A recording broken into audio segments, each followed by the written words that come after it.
final orders.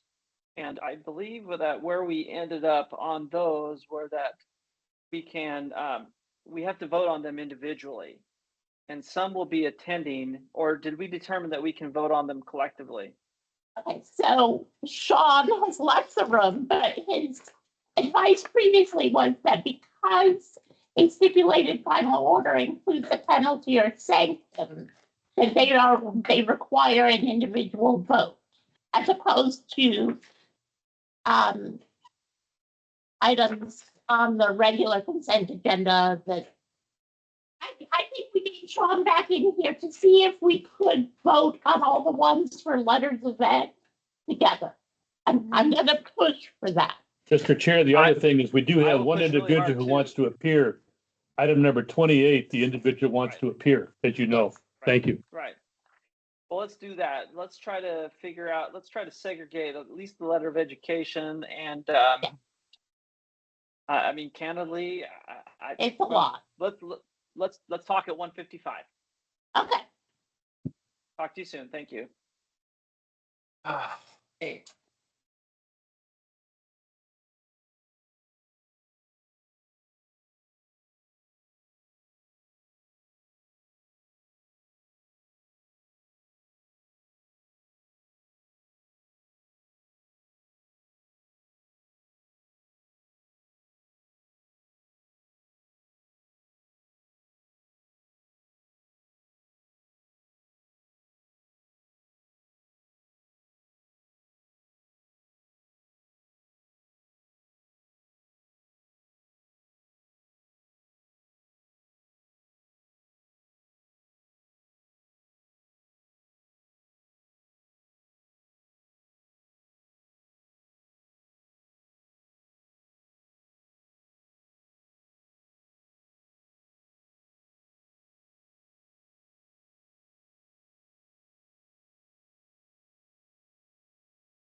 room is unmuted.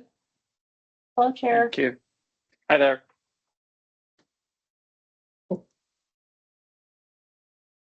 So, Chair Lindsay, we spoke with Sean, and I was not persuasive enough.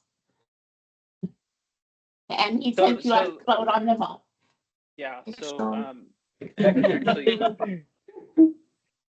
Oh. a couple of thoughts. I've been thinking about this during the break. Sean, I understand that with respect to, and by the way, we're just re-adjourning in public session. That's where we're at. And we're just having some conversation with our legal counsel here. Sean, I understand with the stipulated final orders, I understand number one, that we do not need to have a presentation on them, but that we can simply vote on them, number one. But number two, I understand that you recommend that we vote on them individually instead of collectively.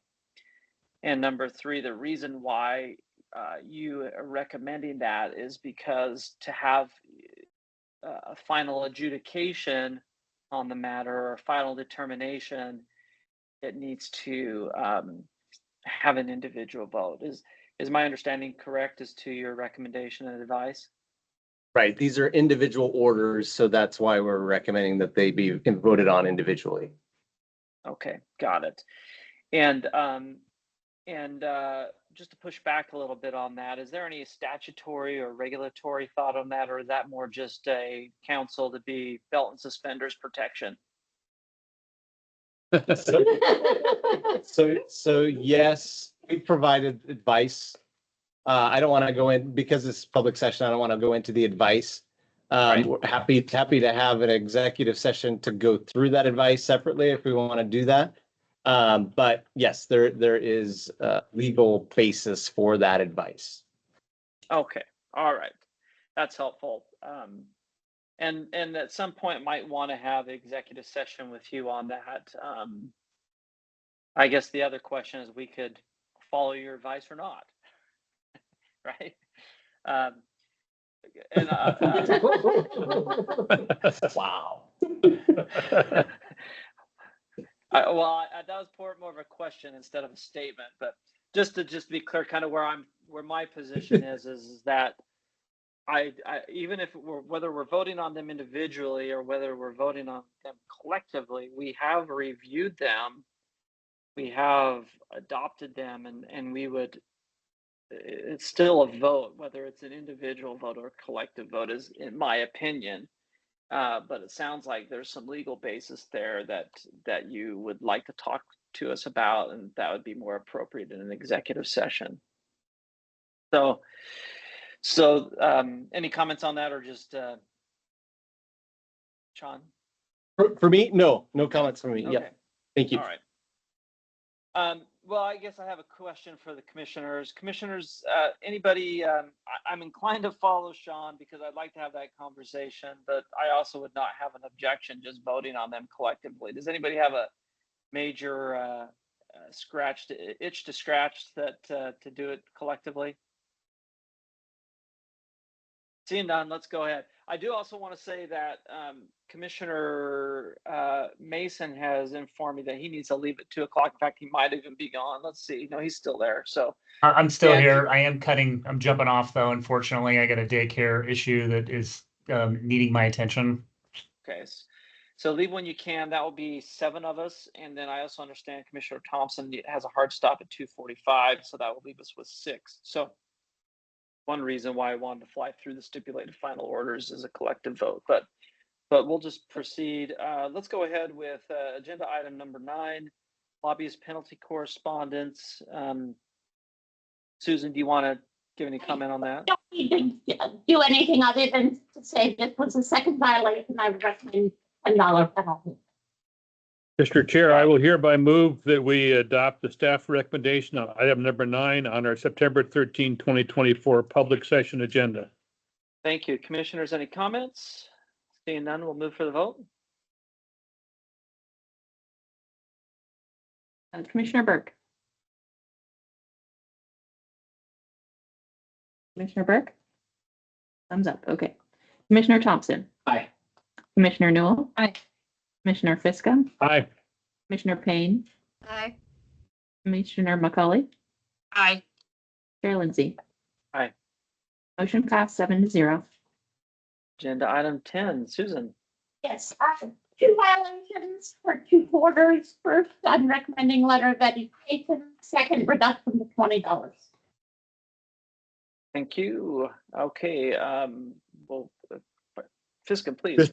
Mr. Chair, I will move that the commission accept the staff recommendation relating to item number 10 involving James Creel on our September 13th, 2024 public session agenda. Great. Seeing no commissioner comments, we'll call for the vote. Commissioner Thompson. Aye. Commissioner Newell. Aye. Commissioner Fiska. Aye. Commissioner Payne. Aye. Commissioner McCauley. Aye. Commissioner Burke. Thumbs up. Thumbs up. And Chair Lindsay. Aye. Motion passed 7-0. 11, please. Yes, number 11, the third violation. So I'm recommending reduction to $35. Fiska. Mr. Chair, regarding item number 11 on our September 13th, 2024 public session agenda, I recommend that we endorse the staff recommendation. We'll call for the vote, please. Commissioner Newell. Aye. Commissioner Fiska. Aye. Commissioner Payne. Aye. Commissioner McCauley. He said, Commissioner Burke. Thumbs Thumbs up. up. Commissioner Thompson. Aye. Chair Lindsay. Aye. Motion passed 7-0.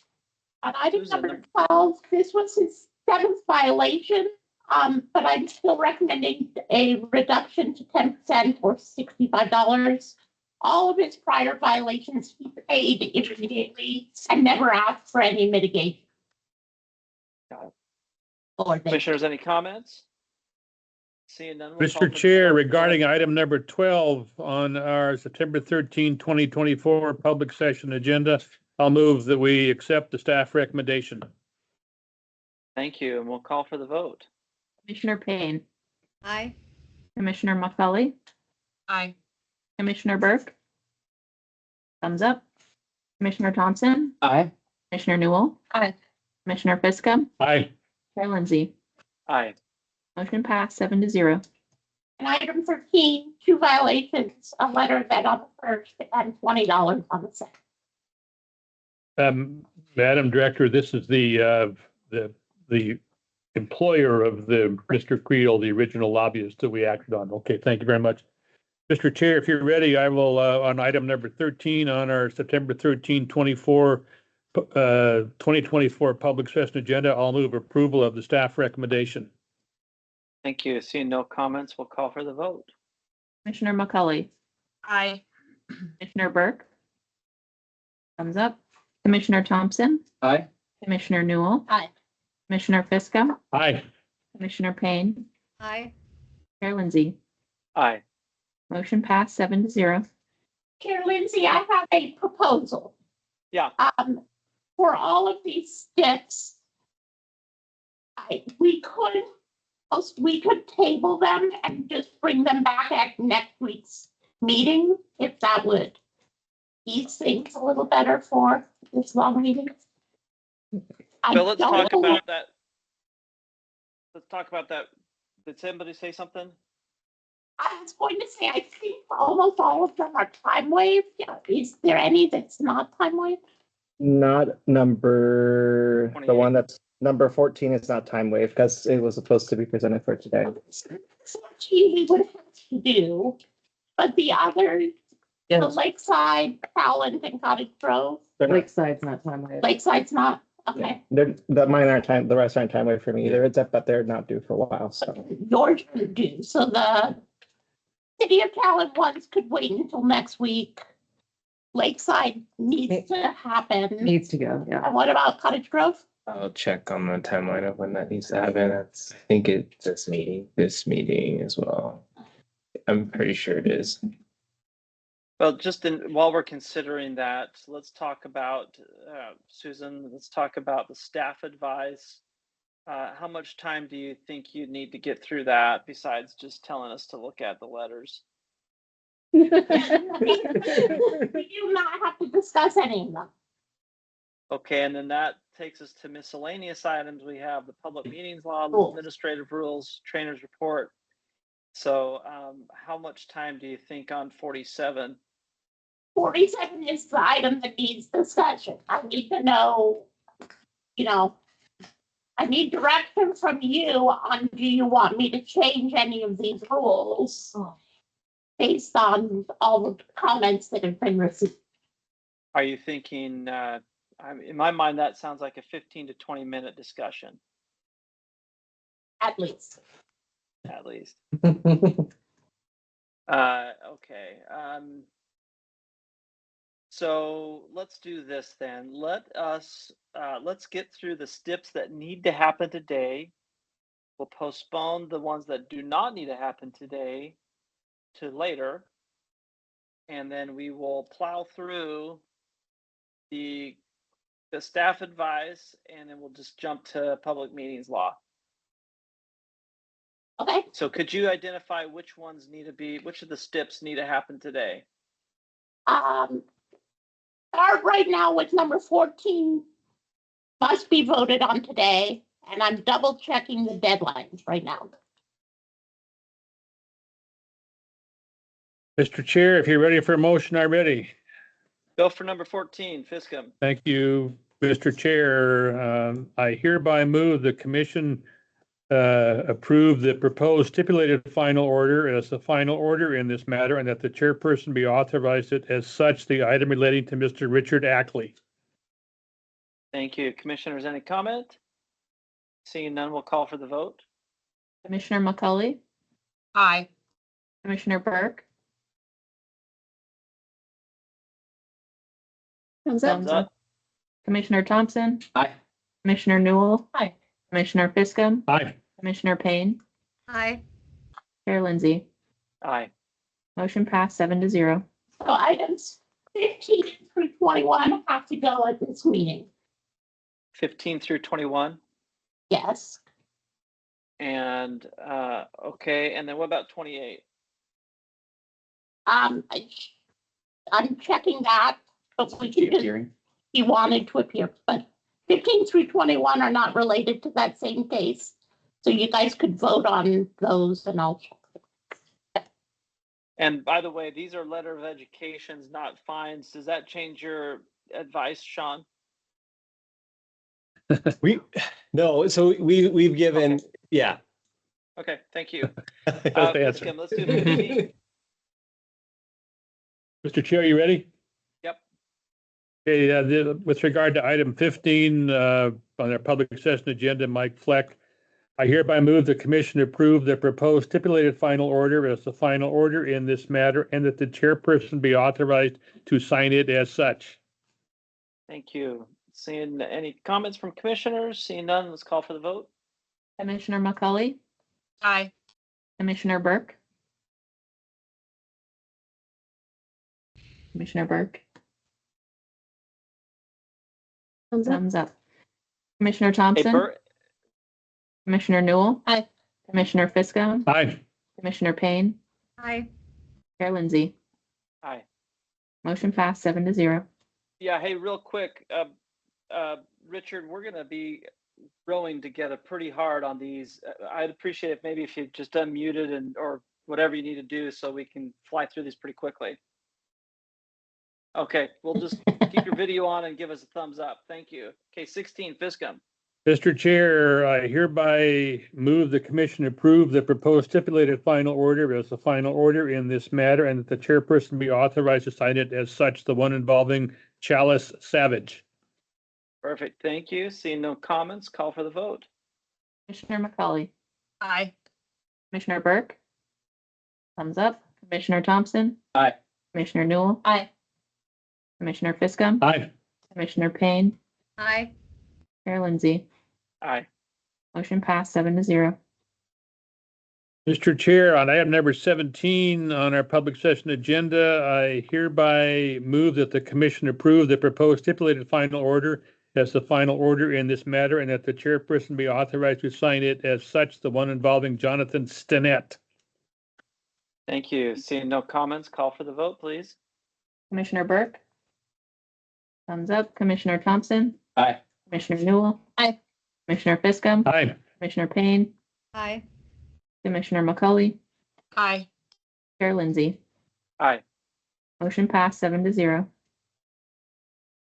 Mr. Chair, item number 18, I hereby move the commission approve the proposed stipulated final order as the final order in this matter, and that the chairperson be authorized to sign it as such, involving Dana Meriday.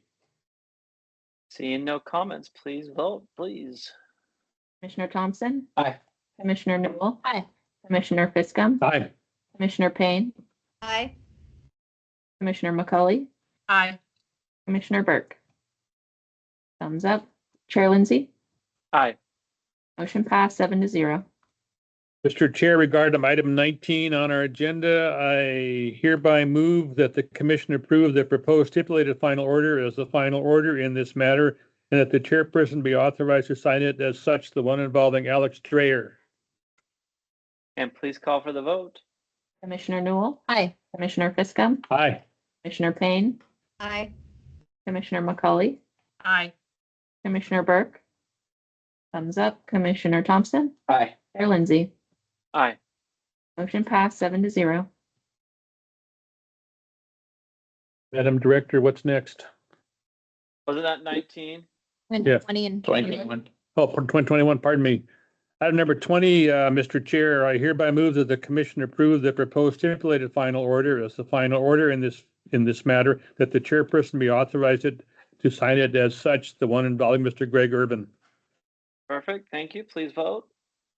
Commissioner Payne? Aye. Commissioner McCauley? Aye. Commissioner Burke? Thumbs up.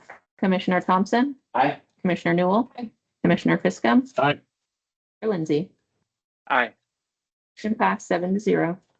Mr. Chair, item 21, I hereby move the commission approve the proposed stipulated final order as the final order in this matter, and that the chairperson be authorized to sign it as such, the one involving Candace Soulsby.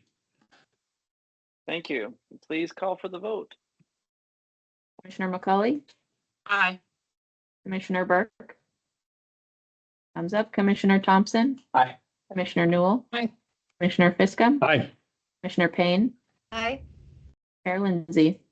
Aye. Items. Aye. Motion passed 7-0.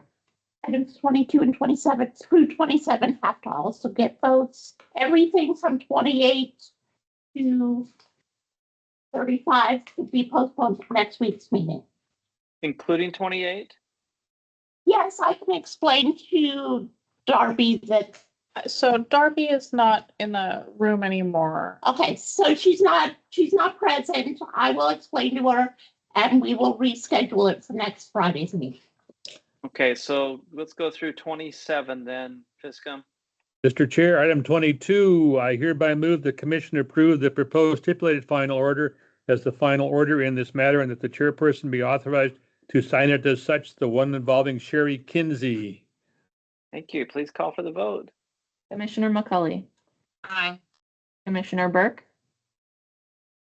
Thumbs up. Commissioner Thompson? Aye. Commissioner Newell? Aye. Commissioner Fiscum? Aye. Commissioner Payne? Aye.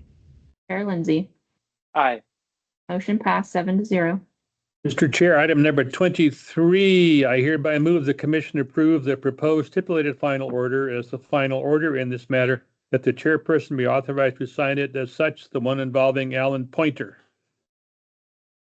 Thank you. Please call for the vote. Commissioner Burke? Thumbs up. Commissioner McCauley? Aye. Commissioner Thompson? Aye. Commissioner Newell? Aye. Commissioner Fiscum? Aye. Commissioner Payne? Aye. Chair Lindsay? Aye. Motion passed 7-0. Mr. Chair, item 24, I hereby move the commission approve the proposed stipulated final order as the final order in this matter, and that the chairperson be authorized to sign it as such, the one involving Karen Hearn. Thank you. Please call for the vote. Commissioner McCauley? Aye. Commissioner Burke? Thumbs up. Commissioner Thompson? Aye. Commissioner Newell? Aye. Commissioner Fiscum? Aye. Commissioner Payne, Aye. Chair Lindsay. Aye. Motion passed 7-0.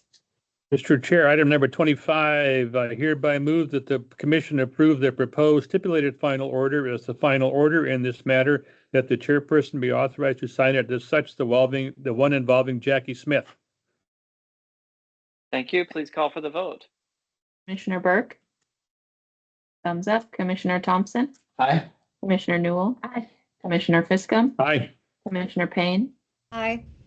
Commissioner McCauley, Aye. Chair Lindsay. Aye. Motion passed 7-0. Mr. Chair, item number 26, I hereby move that the commission approve the proposed stipulated final order as the final order in this matter, that the chairperson be authorized to sign it as such, the one involving Kimberly Ritter. Before we call for the vote, did we skip 25? Oh, he did 25. Yeah, okay, thank you. Please call for the vote. Commissioner Thompson, Aye. Commissioner Newell, Commissioner Fiscum, Aye. Commissioner Payne, Aye. Commissioner McCauley, Aye. Commissioner Burke. Thumbs up. Chair Lindsay. Aye. Motion passed 7-0. Mr. Chair, item number 27, I hereby move that the commission approve the proposed stipulated final order as the final order in this matter, and that the chairperson be authorized to sign it as such, the one involving Nikki Wood. Thank you, and we'll call for the vote. Commissioner Newell. Commissioner Fiscum, Aye. Commissioner Payne, Aye. Commissioner McCauley, Aye. Commissioner Burke. Thumbs up. Commissioner Thompson. Aye. Chair Lindsay. Aye. Motion passed 7-0. Okay, thank you. All right, so agenda items 28 through 35 will be moved to our next meeting. And so let's move on to staff advice. Susan, if you'd like to lead us on agenda items 36 through 46. Those are simply there for your information. If you have any questions about them, feel free to give me a call. Thank you. All right, now we're at, let's see here, agenda item 47. Okay, I was looking at some notes here and sorry, for a second, I had to figure that out. Agenda item 47. Susan, will you Yes. tee that up for our consideration? Of course. So as you know, we've been working on public meetings law rules. The rules were published on August 1st, and there was a 30-day, a little over 30-day comment period for people to submit written comments. During that period, we also held that public hearing where a lot of you were present and heard testimonies from people. So we have the draft rules which have been provided to you more than once. We received the written public comment and some written comments in that public hearing, and I have provided those to you. And this is kind of your opportunity to ask questions, to discuss any of the information raised. I sent you sort of the citations showing that we have authority to make each of these rule changes that we're proposing adoption. And then I sent you a sort of one-page compilation of the various objections. As you'll note, a lot of them involve one specific provision about media attendance and how they are attending or not. And then there were 3 other provisions that some of the rules, I wanted to bring those to your attention. But basically, this is your opportunity to give me direction on, do you have concerns? Do you want me to change the rules, not change the rules, etc.? So to begin with, I'll talk about the media one, which is what the proposed rule says is that for executive sessions, media are allowed to attend. If you're allowing some people to attend the executive session remotely by video or phone, then you should allow the media to attend in the same way. And let me explain part of the reason for this. 192660 just says the media may attend an executive session. My rule does not change who gets to count as media. It does not change their right to attend executive sessions. What it does is say you have to let them attend the same way anyone else is attending. Part of the reason for this is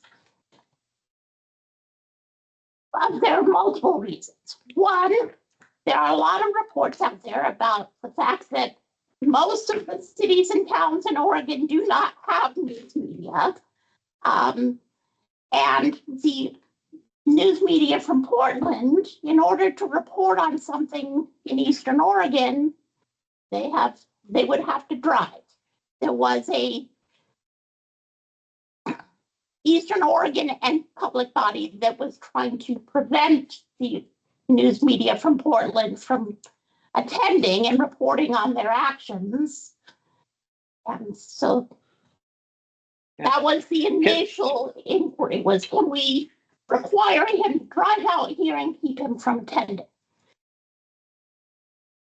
In addition to that is the question of if you're holding an executive session, if you're holding a regular session by telephone or video remotely, and the media is attending, anyone could be attending it. A governing body can add an executive session to a meeting in the middle of the meeting. They can just suddenly decide, oh, I think we need to go into executive session. If you're not allowing the media to attend remotely, and you decide to go into executive session, and you're saying, oh, they have to be here in person, basically you are preventing them from attending your executive session. So the various objections that were filed, that they're saying we're exceeding our authority because the legislature passed in 2020 a rule to allow media to attend remotely. And then once that sunsetted in 2023, they did not choose to pass a separate bill that would allow the media to attend. I'm not addressing what the legislature has done here, but 192660 doesn't say anything about in person, or it simply says you must allow them to attend. Additionally, the Attorney General's Public Records and Meetings Manual, published in 2019, prior to the COVID law, included in its FAQs that must the media be allowed to attend remotely? And the Attorney General's manual says yes. The complaints about the fact that fake journalists could use information from a remote attendance, because you don't know who's in the room, to report on security systems. You don't know. Yeah, nobody knows who's in the room, and they could make that an exception to media attendance, period. I mean, they don't allow media in an executive session for labor negotiation. It strikes me they simply failed to include that exception when they adopted the new executive session provisions.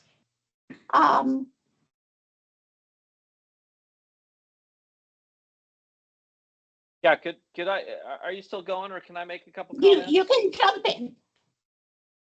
Yeah, so I just wanted to give my comments as I totally support the 199.050.005.0 sub 4. Completely agree with that. I think some of these arguments that have been raised are false flags or whatever metaphor you want to put on it, but creates a risk because we could let anybody in to be claiming a journalist. Well, we have to let anybody in anyway, even if they're in person or not. I just don't buy that argument. Same thing with can't protect sensitive information if media is allowed to attend, because no guarantee that they're the only person. Well, can't guarantee that either. And so also the jeopardizing that it's confidential. We live in 2024, guys, and everything's virtual, including me today. And if we're letting other people to attend virtually, why not let people attend the executive session? So for what it's worth, I'm in 100% agreement with this rule, even the authority issue. The only question I have is how do we even determine who is a journalist? I don't know. Is there statutory? I mean, we have journalists probably in here right now and that were attending executive session. They just raise their hand. They say they're a journalist. Do we have to accept that, or do we need some sort of credentialing?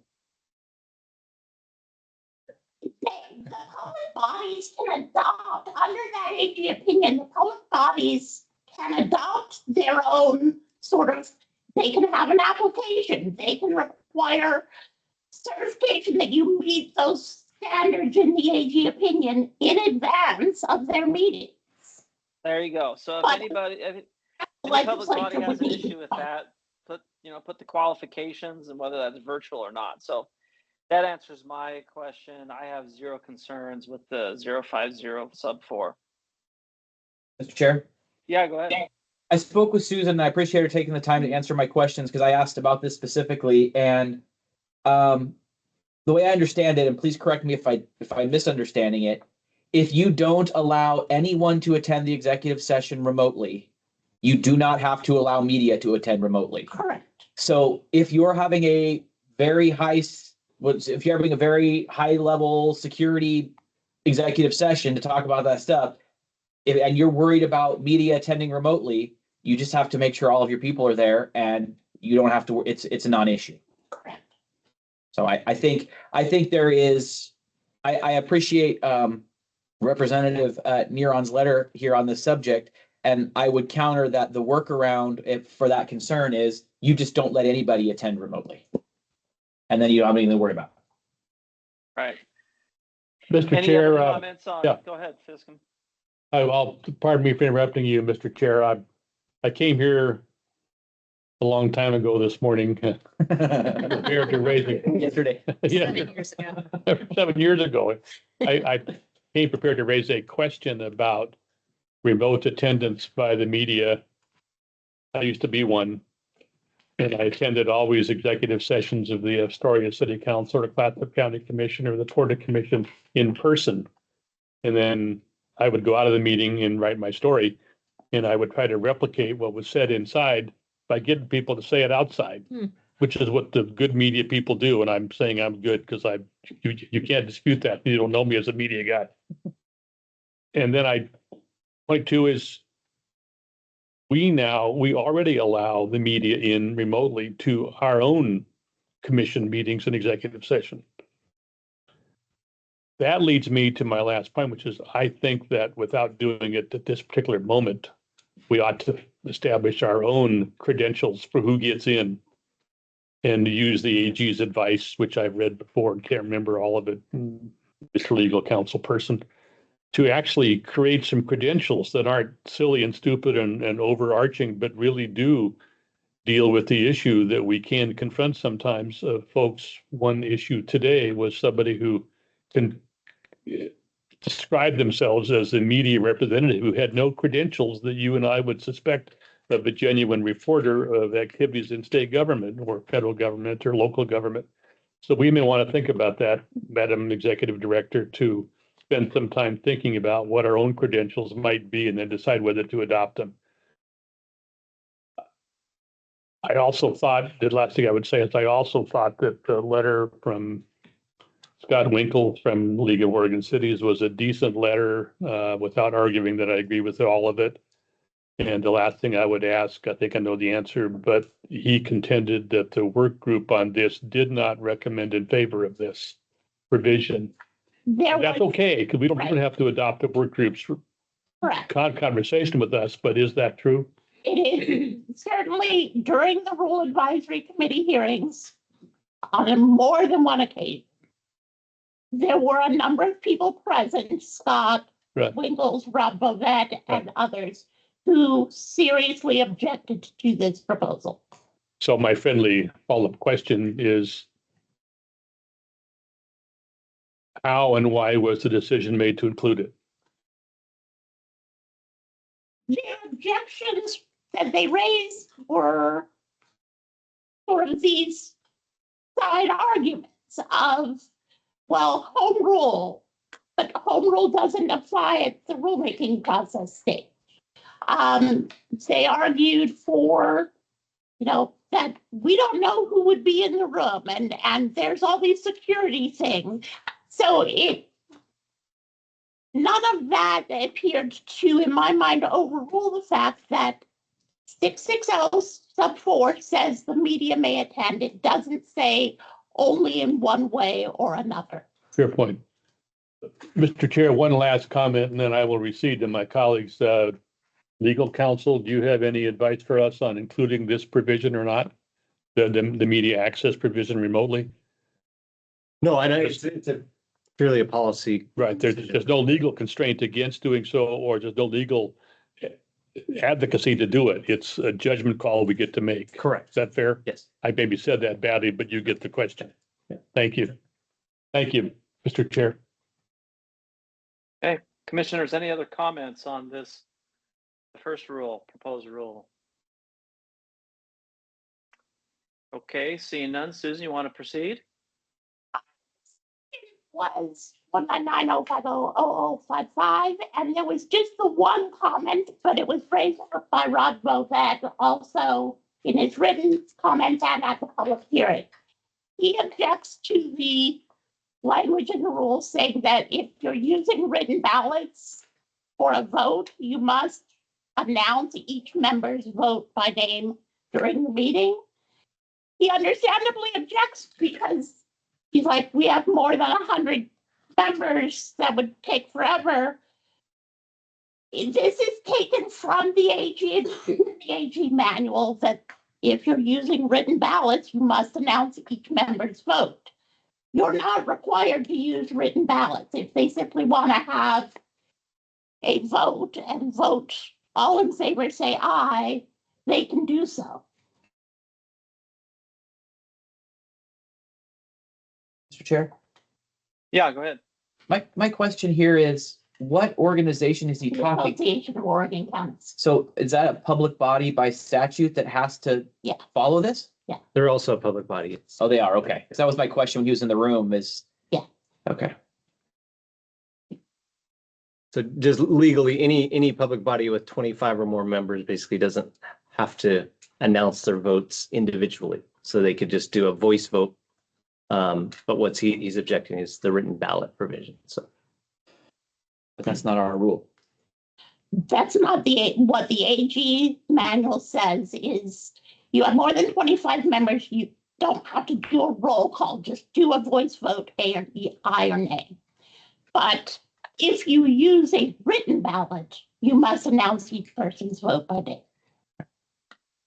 Well, and again, I guess I really am listening to this, just so you know, my thoughts are, if you're going to use a written ballot, that's the condition. If you're going to use it, then you're going to have to be preparing it anyway, and you're going to have to track that or at least know it somehow. So what's the harm in just adding the name? It's the announcement of the name that in the meeting you have to read each person's name, as opposed to simply putting it as a record. Could we just make it available? Could we make the written ballots available rather than having to announce them in the meeting? The AG manual, they're already available because they're a public record. The AG manual is pretty clear at, you must announce the name. Oh, what you're telling me is it's Sean's fault. No. Okay. Yeah, and just to back up, so the basis is there's a secret ballot prohibition that in the AG manual has outlined what that is. And so, what they don't want is people on a board to basically write down their vote and then they announce it, 6-1. And nobody knows who the 1 is, nobody knows who the 6 is. So there's no accountability. Yeah. So that's the basis of the legal provision in the AG manual. Yeah. I think it makes sense to me too when you're talking about sometimes the difficulty of getting public records, because if you just have it available to request, I don't think that's as easy as you're attending a public meeting and it's announced right there. Because if you just say, okay, well, these records are available, you can request them. I think we all know that it's not as easy as it being announced right there in the meeting. So I do think that I like the rule as written, even if it's difficult for some bodies because they have alternative ways of voting. Could we say something like shall be made available for review or inspection? That way that written document can be seen during the meeting, but it doesn't take the time of literally reading every single person's name out.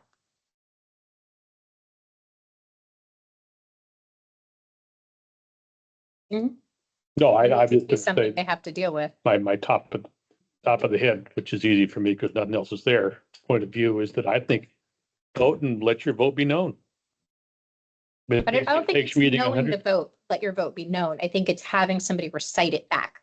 Right. I mean, we I just think- went through an exercise of voting in multiple rounds, and if we had to recite back how everyone voted, we'd still be voting, right? But we announced our votes as it went. But not with our, as it went. You said aye or nay. I mean, again, I'm not arguing with you. I think that's, I tend to be less concerned about announcing names than somebody else might be, but that's just my gut reaction. So they're going to have to do a roll call vote by name instead of just. Or if they do written documentation. ballots, then you got to get the ballots up in front of you and say, Joe voted this Exactly, way, yeah. Shannon voted this way, and that. It's just going to defeat the speed of having something written. Council? So current law, they have to announce all the votes by name and the meeting minutes have to reflect that. If the body has essentially less, I can't remember if it's 25 or more but I think that's what it is. So less than 25 members, they have to do that. Yeah. And so if they use a ballot, current law, use a ballot, they have to announce that.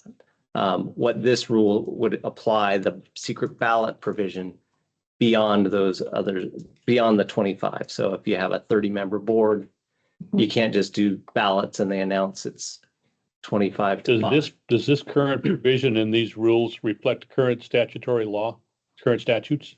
So this basically interprets that statute so it's not, this is not in the statute, this particular Okay. rule. Yeah. But it's also not extra legal. It doesn't, Right. you could argue it doesn't go beyond the statute. It just interprets the statute, if I'm using words properly. Thank you. Mr. Chair, I'll yield. Thank you. All right. That was with respect to 5.5 sub 4. Susan, have you got the feedback that you want? I mean, with both this and the prior one, I need to have feedback as to, do you want me to change or remove the provisions? So I mean, I guess we need to speak collectively to you, right?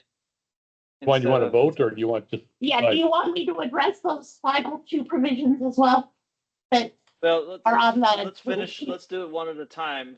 0.50 sub 4. Let's just go around. Well, I'll just ask, any objections or change requests to Susan, or are you fine with how it is? That's sub 4, right, Mr. Chair? Sub 4 of 050. 050. Okay, seeing none, it looks like 050 sub 4. I don't hear any objections or change requests. So now let's go to 5.5 sub 4, which is the written ballot. Commissioners, I'm fine with it as it is. I don't have any change requests. Do any of you have any objections or change requests? Seeing none, Susan, let's go to 2.7 sub 1. Okay, so 199040027 sub 1, this is an amendment of an existing rule. It basically, I tried to clean up the rule and make it work better.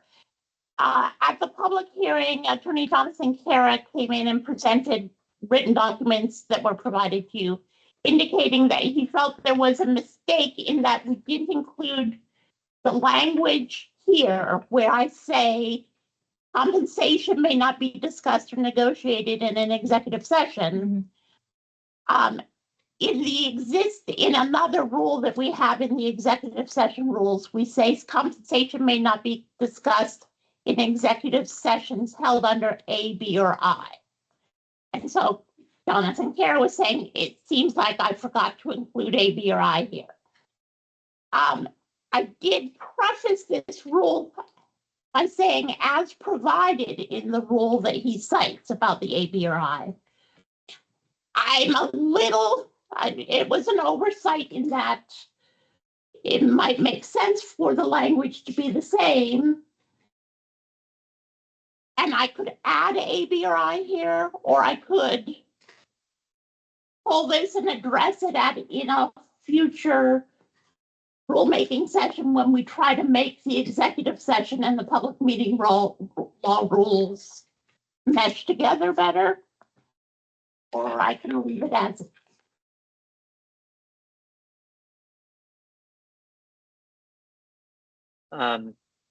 I'm fine with as it is, but I'm open to hearing other comments on it. Would it be a big deal to add it between now and next week, just to copy that in? No, we would not need to republish or anything, because that would be a minor technical adjustment. I don't know that it's necessary, but if it's been asked for by people that have to live under these rules to make it cleaner, Why not? and it's not a problem, I say go for it. Amen. Makes it clearer. Yeah.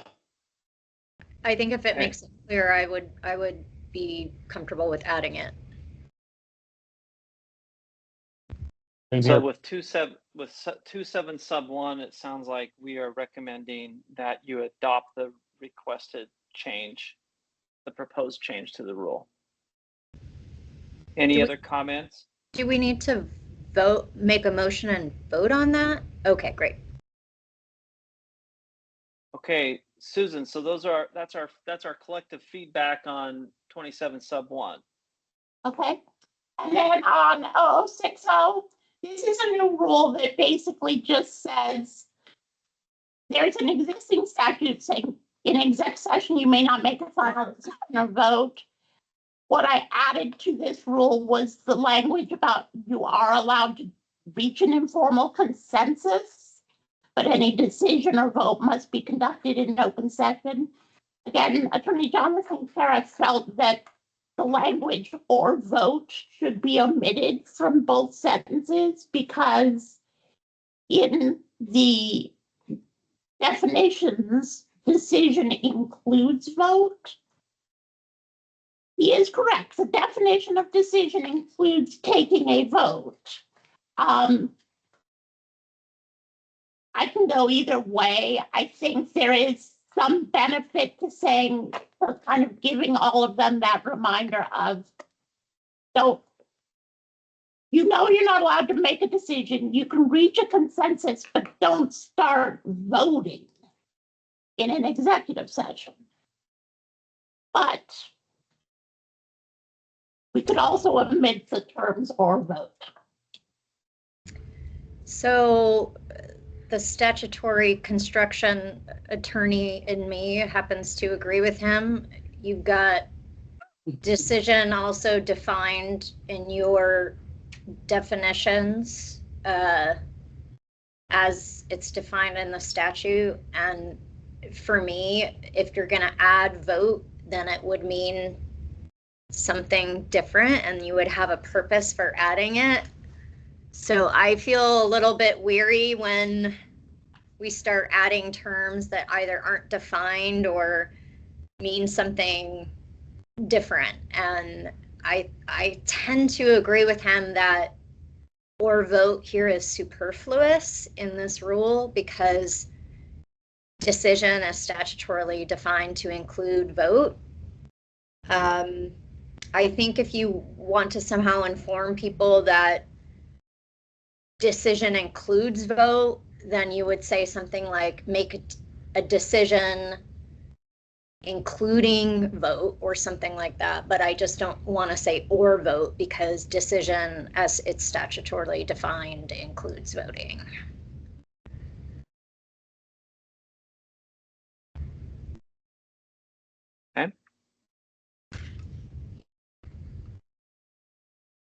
Any other comments on what Commissioner Payne has said? I don't have a problem with that. My first instinct was to say I like the word vote in there because I think for us non-attorneys in the room, it's helpful. I don't mind the language he suggested that maybe better statutory construction, say including a vote.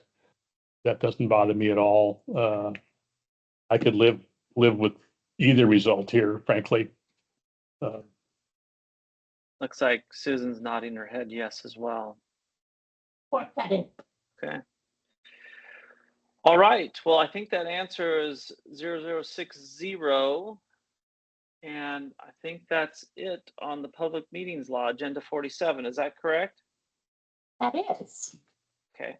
And just so you know, I have a hard stop at 3 o'clock as well. So if we could bust through 48 and 49, that would be very helpful to me.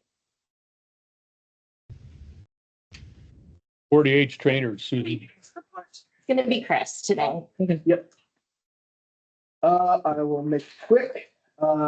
Since the last commission meeting, we have done many trainings, a lot of trainings out in person, which has been awesome. We were at Garibaldi. We did the Oregon Board of Pharmacy. We did the OSBA conference. We did the Association of School Business. Board of Dentistry, Marion County staff and commissioners, King City. We had a big training in Eastern Oregon where we had about 9 different entities that were represented. And we also did a big one in the Dalles that was also about 7 different entities represented. So we've been reaching a lot of different people, which has been awesome. We also did the first ever public meetings law training that Stephanie did. Stephanie, Susan, and I were at the OSBA training. And there was about 60 people across both sessions. Stephanie and Susan also participated in a hot topic tabling event where they were able to answer questions about public meetings law. We have done the pilot for the public meetings law training that's going to be coming up. And so a lot of the work has been set to get that prepared to be going out. October is when webinars will begin, and then in November we'll start doing in-person trainings. Stephanie and I have been working with a lot of different public bodies to get those trainings hosted and up and going. And let's see what else we got here. Lex has been leading our office's accessibility project, creating processes to work towards future documents being accessible. That's been going really well. She's been awesome at that. We did the City of Garibaldi's stipulated final order training, and the newsletter came out last week, but after your book came to you, so you should be receiving a hard copy with the next book, and you did get it in an email form. And that's all I got. Okay. Thank you very much. We appreciate that. Susan, your director's report. So the director's report's in your books. I don't need to summarize all of that. We were very hopeful that during legislative days, we might get 1 or more replacements. It does not look that that is going to happen until next March. As we mentioned. It's hard to replace Tana. You just can't find anybody capable of that. Very hard to replace both Sean and Jana. So as we mentioned earlier, today is Jana's last meeting. We have a lot of may not have stayed with us as long as we wanted. You were a great addition to the commission, and we appreciate the effort you make. If you ever leave. Yeah, if you feel like the commission branch sucks, I don't want to be there. Come on back. Tell us just briefly, reasons the time where you're going. I'm going to OJT. I will be senior staff counsel there working on mental health related problem solving and working a lot with the legislature. So something I'm very passionate about. Thank you. I worked with her in the legislature back in the day. Mm-hmm. It was a good experience. And you survived, right? I think I did. I still have PTSD. I don't think that was my fault though. Might have been my driving. Yeah, I'm speaking about the legislative experience. So in addition to losing Jana and then Sean, we'll figure this out by the end of the year or before. Obviously, We also have staff changes coming up in that Monica Walker is retiring. Her last day will be November 1st, which is a commission meeting day. And fingers crossed, a shorter commission meeting day. So there will be a celebration lunch, and I would encourage any commissioners who are attending to join us for that. We are hiring for the replacement. And then as it mentioned, you will be getting an email for that best practices survey. Final thing is that next Friday is the special meeting.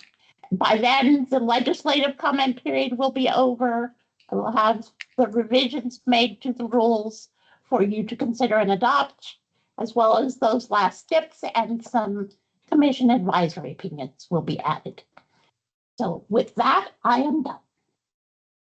Excellent. Wonderful meeting, everybody. Thank you for your diligence in plowing through this, and wish you very well, especially you, Commissioner Newell, in everything that you intend to do.